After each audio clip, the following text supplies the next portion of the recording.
Los misioneros jesuitas comenzaron a llegar al Paraguay a comienzos del siglo XVII. Su misión era evangelizar a los nativos que habitaban estas tierras. Este encuentro produjo una epopeya que incluyó, por ejemplo, la organización de 30 pueblos de indios guaraníes. Aunque traído de Europa por los jesuitas, el arte barroco fue, para unos y para otros, un terreno de intercambios.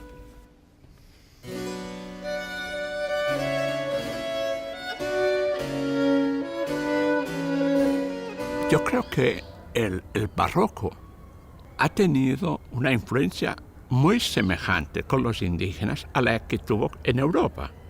Es decir, el barroco en gran parte es una gran escenografía teatral, complexiva, globalizante diríamos hoy.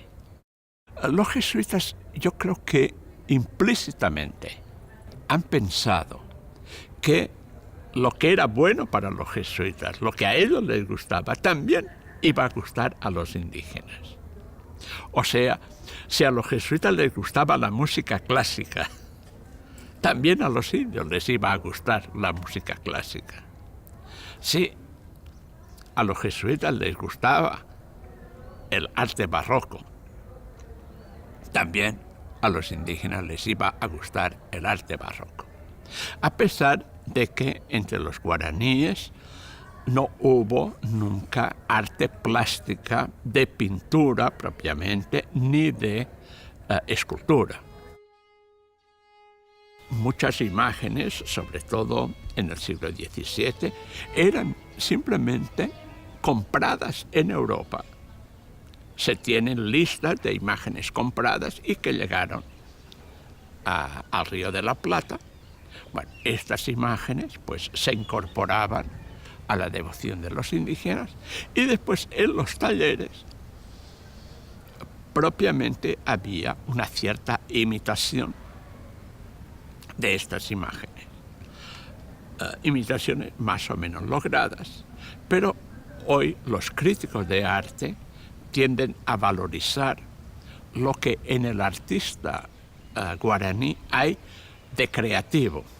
O sea, dicen, él muchas veces no hace la imagen exactamente igual por falta de capacidad, sino porque él tiene una concepción más propia de lo que es el arte, es decir, un arte más frontal, un arte tal vez un poco más hierático.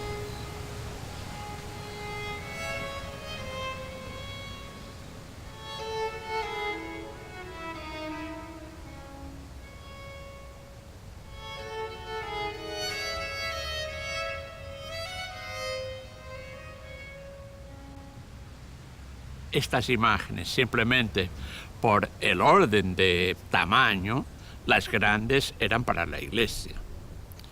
Y para casi todas las iglesias había una serie de imágenes casi obligadas. El apóstol San Pedro y San Pablo, pero San Francisco y Santo Domingo, por supuesto San Ignacio, San Francisco Javier, etc. Y después estaban las imágenes para los nichos, es decir, para capillitas domésticas, que probablemente en casi cada casa los indios tenían para sí.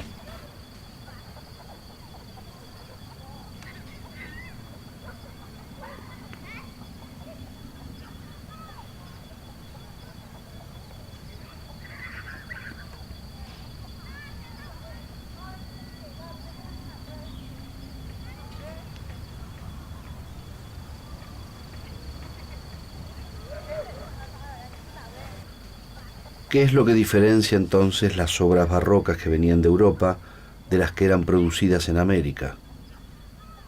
Estas obras hechas por los indígenas nos abren una nueva visión del mundo, quizás porque sus autores eran parte de un grupo humano que hasta la llegada de los jesuitas no había conocido el pecado original.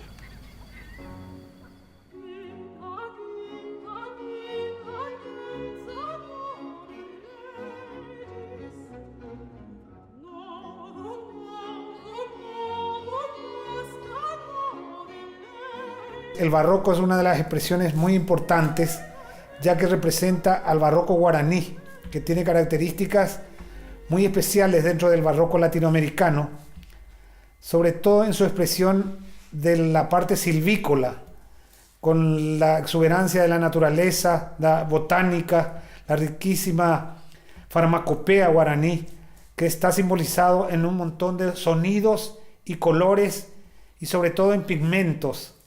El barroco guaraní es proyectado desde la parte estética, desde el arte sacro al arte musical, como las misas de Cípoli. Y además en el arte contemporáneo actual, dentro del naif y sobre todo en el kitsch. El barroco guaraní tiene una expresión anterior a la cultura europea. Antes de la colonia ya existía un barroco guaraní que era de la narrativa, es una memoria oral.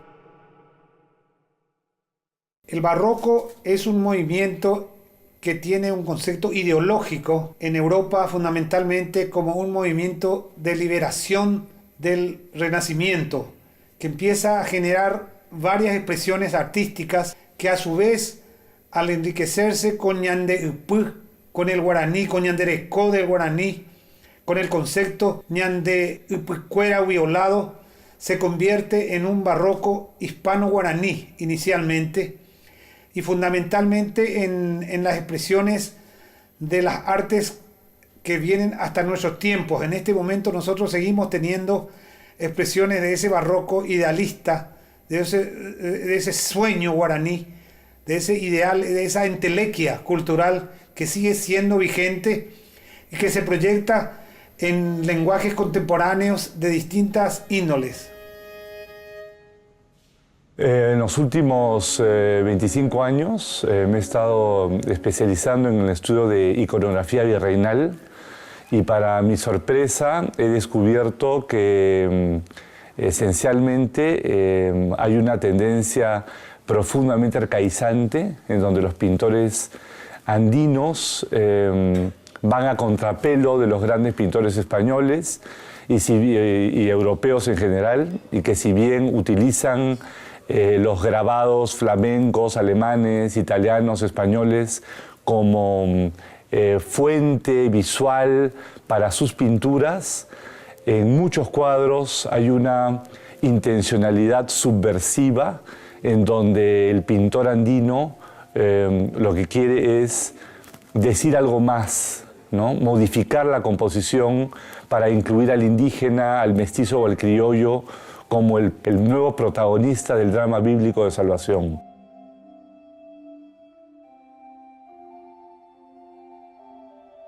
El sincretismo religioso formaba parte de la agenda evangelizadora de la Iglesia, pero también está el otro sincretismo, que es el sincretismo indígena, ¿no?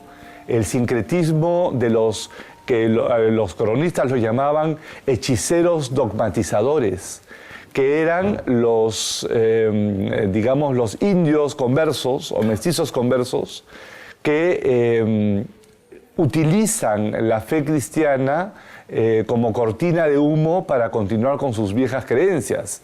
Y si uno revisa los procesos de extirpación de idolatrías que se dan a lo largo de todo el virreinato y que se inauguran prácticamente en 1610 hasta hasta inicios de la independencia, uno descubre que mientras que en el siglo XVI las extirpaciones de idolatrías son cultos a antiguas deidades prehispánicas, ya a mediados del siglo XVII y en el XVIII, ya estos cultos prehispánicos han desaparecido y el problema son las interpretaciones que los indios hacen de las imágenes cristianas.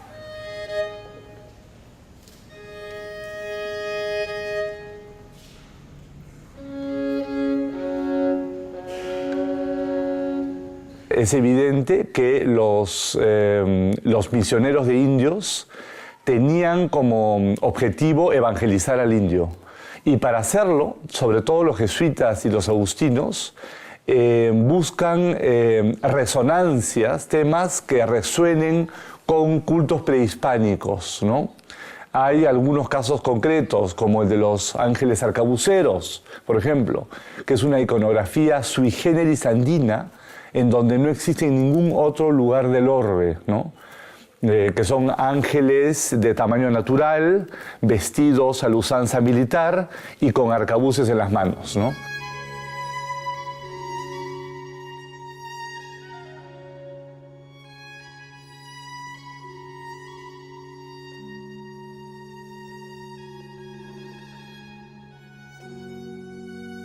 Y para entender esa iconografía hay que leer a Garcilaso de la Vega, hay que leer a otros cronistas, en donde mencionan cómo la primera impresión que tuvieron los indios al ver a los españoles es que ellos pensaron que se trataban de mensajeros celestes o de viracochas enviados por sus antiguos dioses para poner fin a un imperio en crisis, ¿no?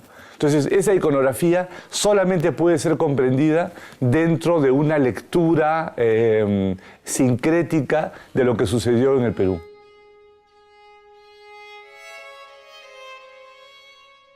Durante los años de la colonia en México y en Perú, comenzaron a circular los cuadros de castas. Eran escenas en las que habitualmente se pintaba a una pareja de progenitores acompañados de su pequeño hijo. Todos pertenecían a un grupo étnico diferente y se incluían textos con las designaciones que recibían cada uno de los individuos. Los cuadros de casta fueron, supuestamente, un instrumento de identificación racial utilizado por las autoridades civiles y religiosas del virreinato.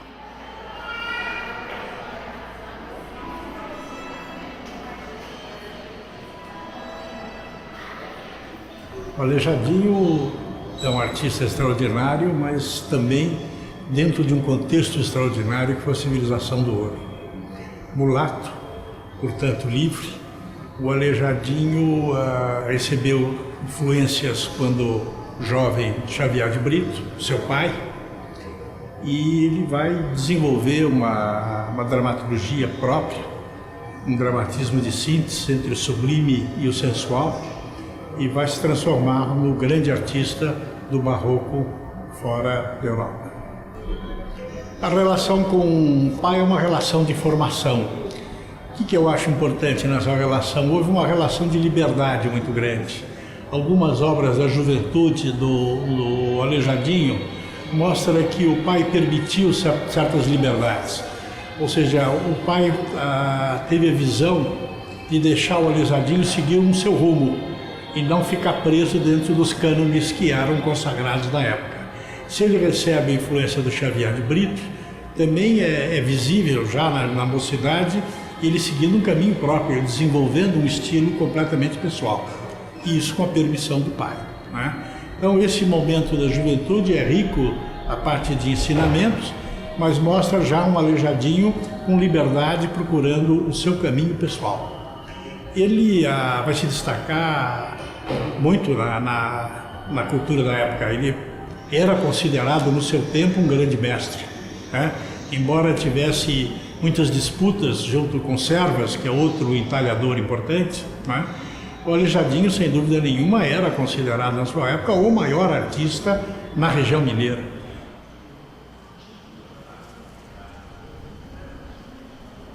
Por outro lado, é o conjunto de Congonhas do Campo, da Igreja de Bom Jesus de Matozinhos, onde ele exerce dois trabalhos muito importantes, dois grandes conjuntos.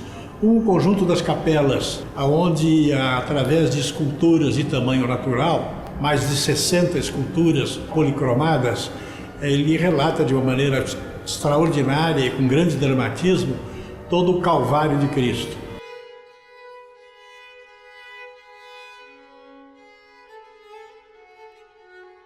Durante la segunda mitad de su vida, Francisco Antonio Lisboa se atrofió y encorvó. Perdió varios dedos de sus manos y los restantes carecían de movimiento. Fue en este estado cuando al final de su vida pudo concretar su obra más conocida.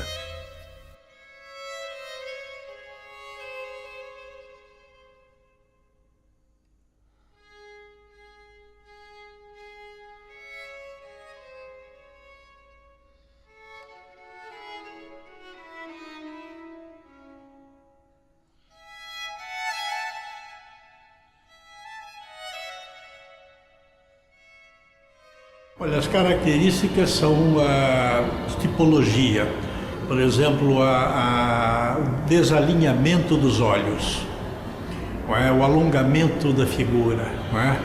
A questão do queixo, da barba, o tratamento da mão, da estrutura da mão, principalmente o polegar, o alongamento do corpo com as suas torções, o dramatismo das vestimentas, com dobraduras angulosas, bem expressionistas, né? E que demonstra aí uma influência nórdica do barroco do norte da Europa, né? Que, portanto, ele conhecia através dos livros.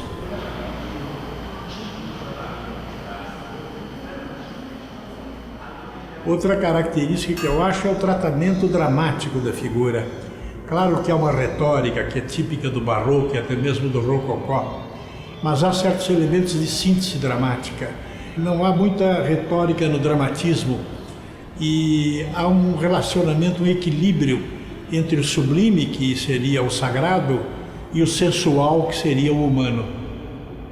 El barroco fue, sin duda, el movimiento artístico más importante en la historia de Brasil y de muchos otros países en Sudamérica, porque inventó la noción de la obra de arte total, o sea, unía no solamente arquitectura y artes plásticas, mas también música, teatro, danza e incluso las primeras fiestas populares, un tipo de carnaval en aquella época. Por ejemplo, en Ouro Preto en 1730 se hizo una fiesta que se llamaba el Triunfo Eucarístico, que fue una fiesta de 7 días, una mezcla de procesión religiosa con carnaval de calle.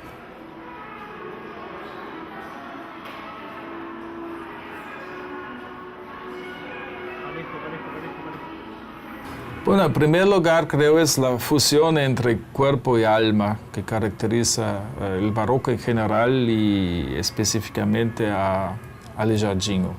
O sea, un fuerte elemento espiritual de un lado, imbuido de religión, y de otro lado también una veneración o una adoración del cuerpo humano. Eso creo es una característica. Pero en el siglo XX también en Brasil el barroco tuvo su influencia. Luego en los primeros modernistas en torno de Oswald de Andrade, en los años 20, que hicieron investigaciones en Minas Gerais y en otras partes de Brasil, en el nordeste de Brasil, y llevaron el barroco como una base de la cultura moderna de Brasil. En el arte contemporáneo igual el barroco tiene un papel muy importante hasta hoy, hasta diría los artistas más recientes y más jóvenes. En la pintura de Beatriz Milhazes está el barroco, en las esculturas de Tunga, por ejemplo, pero también en la arquitectura de Niemeyer. Beatriz Milhazes es muy obvia la influencia barroca, es que los artistas quieren escapar un poco del cliché que uno hace de Brasil o del trópico o del barroco. Por eso de pronto no quieren asumirlo. Pero yo quiero en la coloración, en los contrastes que ella tiene, también trabaja con el negro y el claro, con la inclusión de elementos populares que ella toma a partir, por ejemplo, de las rendas o de los bikinis de Ipanema. Meu interesse em arte ele sempre foi filtrado pela ideia da pintura. A pintura foi sempre o meu interesse na ideia de ter que me expressar através da arte. O fato é que as questões da pintura isoladamente não me interessavam em termos de uma expressão mais completa. Eu precisei, meu trabalho, enfim, e a minha pesquisa em termos de linguagem, finalmente ela se direcionou a tentar unir dois mundos, que são dois mundos um pouco discordantes, que seriam os meus interesses na vida com as questões da pintura. Então eu teria que unir esses pensamentos pictóricos que foram herdados, vamos dizer, de um outro continente, com os meus interesses na vida que estavam muito voltados para o meu universo, para o universo em torno de mim. Ou seja, esses interesses eles iam desde a relação minha com a natureza, com a minha cidade, com o que o Rio em termos de exuberância de cor natural ou de relações de intensidade quase selvagem em termos das relações de natureza com céu, com mar, tudo muito intenso em termos de explosão mesmo de cor, com as manifestações populares que também sempre me interessaram, não só manifestações em termos de festa, mas também a própria arte popular local e do interior do Brasil. Isso vem em conjunto com o design, as diferentes áreas de design, que são desde a arte decorativa como um todo, mas o design em termos de arquitetura, em termos de moda, o design de móveis, o design de louça, quer dizer, toda essa área de design também sempre me interessou. Todo um universo que, de certa maneira, estava em volta da beleza. Algo que me movia em termos de beleza. Agora, como unir isso com as questões da pintura? Porque pintura, enfim, é forma, é cor, é estrutura e composição.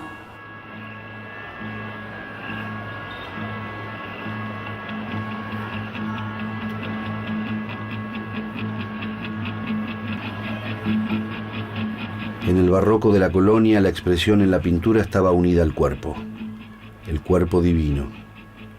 Hoy los pintores que invocan el espíritu barroco están unidos a los cuerpos naturales. La máquina barroca por excelencia es la naturaleza. Bueno, la idea fue investigar cuál es la influencia del barroco en el arte contemporáneo, en las artes plásticas. La exposición fue en su mayoría fotografía, pero también hubo performance e instalaciones. Por ejemplo, el caso de Laura Lima de Río de Janeiro, que hizo una magnífica instalación con pavos y faisanes vivos en pleno Centro Cultural Banco do Brasil, como una respuesta a las naturalezas muertas del siglo XVII, sobre todo en Francia y en Holanda. Ella cría un tableau vivant con animales.